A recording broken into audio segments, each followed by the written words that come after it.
Hey guys, in this video I want to share with you today how your thinking is your superpower. Now I'm Jessica, one half of Moonshot U, and I'm so excited to bring you this video. This video has been brewing inside of me for months. Can I get you to like this video and subscribe to this channel, because there is so many more of these videos coming out. You're going to want to be notified. So let's get into it. How is your thinking your superpower? Why is it so important? And can your thinking actually hinder you or help you towards living a better quality of life? To set the scene for this video, let's determine what a better quality of life is. So let's say, for example, if we're more in control of our thinking, we can have a better quality of life. Now, what is a better quality of life? Perhaps it's stressing less. Perhaps it's managing our anxiety more. Perhaps it's even calmer in situations that normally make us a bit frazzled. That's a better quality of life. We know how we think equals how we feel. It's a direct correlation. It's not the first time this has been said, right? So let's really work on how our thinking is our superpower and what we can do about it. Tip number one that I really want to focus on is work out, how do you see things? So do you see things as half full or half empty, especially when it comes to a glass? Do you see a situation as good or bad? And I think a really good video to reference that will help you is if you watch my clip titled Why Your New Year's Resolutions Won't Stick. So looking at how do we see things, this is a really important example. So for example, we could see that with something that's happened to us, we're a victim. Or instead of we're a victim, we could see it as, this is what happened to me, here's what I'm going to do about it.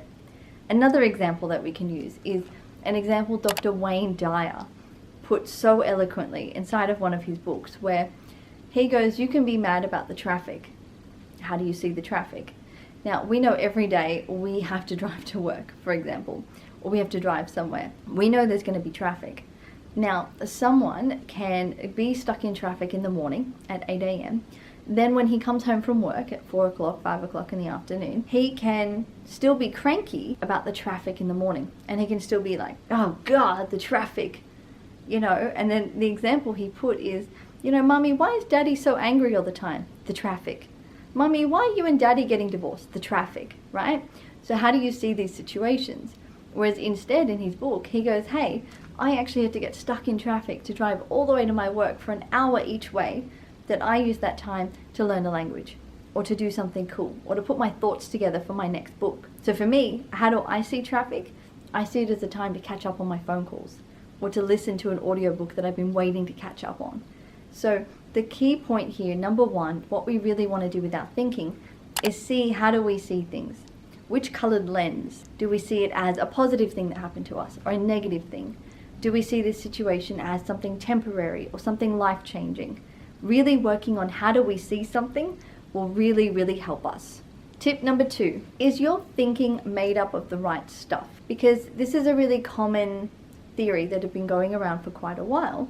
If we look at all the most successful books like Think and Grow Rich, or The Science of Getting Rich, or The Secret, right? Every single one of those books refers to our thinking. Our thinking is the tool. This is really important because one of the examples that's said in the book is that there's an apprentice who thought his way from being an apprentice to being the owner of the business in just like 4 short years or something like that. What they say is, because of the way the apprentice was thinking, he was thinking within a positive mental attitude, turning up on time, taking pride in his work, doing more than what others would do. That was all a result of his thinking. Because of his thinking, it then influenced his actions. From his actions, he was then able to be promoted and keep escalating and keep rising to then being the owner of the business. So that's an example about how your thinking will often shape your outcomes. So the right stuff we've got to be made up of, that we've got to think about, is quality of thoughts, actions, activities, and always knowing where do we want to go. Thinking objectively about where do we want to go.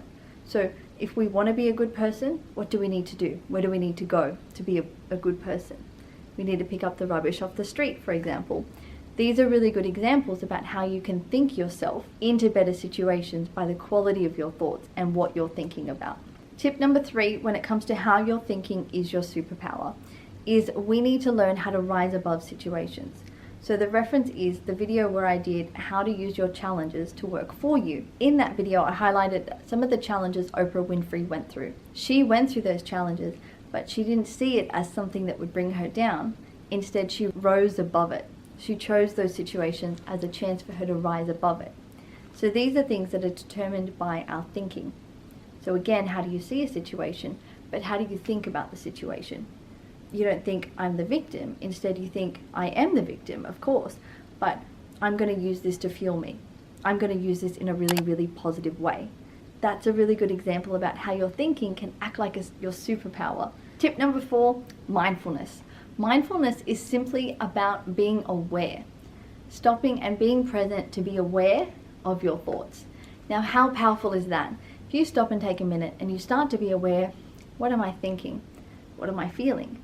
You'll be aware of your thoughts and then aware of how powerful they are. So, sometimes if you're thinking a negative thought, you might feel negatively, vibrationally in your body. That's how that stuff happens. Now, please don't get me wrong.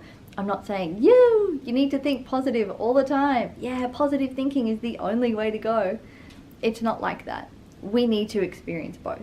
We really need to experience the positive and the negative. That's just how life is. We need to experience the light and the dark, the good and the bad. I want to leave you with another quick story. It's true that you will believe whatever you want to believe about yourself. It's very true. Or whatever you want to believe about a situation. I want to give you an example about how that's true. I had to lie to my partner to do a surprise. I had a surprise for him one day after work. I said, okay, after work I'm going to pick you up. We're going to go to your cousin's house. But in reality, I had something planned. I had a car planned for him and I had a wonderful evening. Now, all week, because I was lying to him, I kept saying the same lie over and over again. We're going to your cousins on Friday night. We're doing this. Yeah, we're going to have dinner with them. I kept saying that to myself, so much so that on the morning when I was getting ready, I started to pack as if I was going to the cousin's house. I packed a change of clothes, I packed my swimmers, and I started to believe, honestly and truly, that I was going to go to Ellie's cousin's house. And I think that's crazy because in reality, I knew the truth. I knew the secret I was planning. And I really believe that it's true. Whatever you believe about yourself, whatever your thinking is, over time, if you say it enough, those thoughts will come true. And it's so important because you need to catch yourself to make sure that you're telling yourself the right thing. All experiences help us. They help us in one way or another.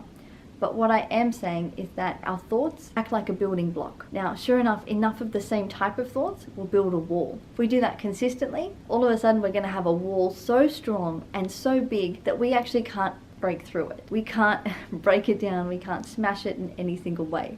So the trick is to be really careful and monitor your thinking.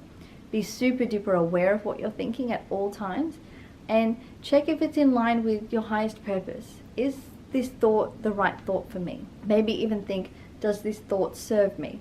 Does this thought help me go to where I need to go?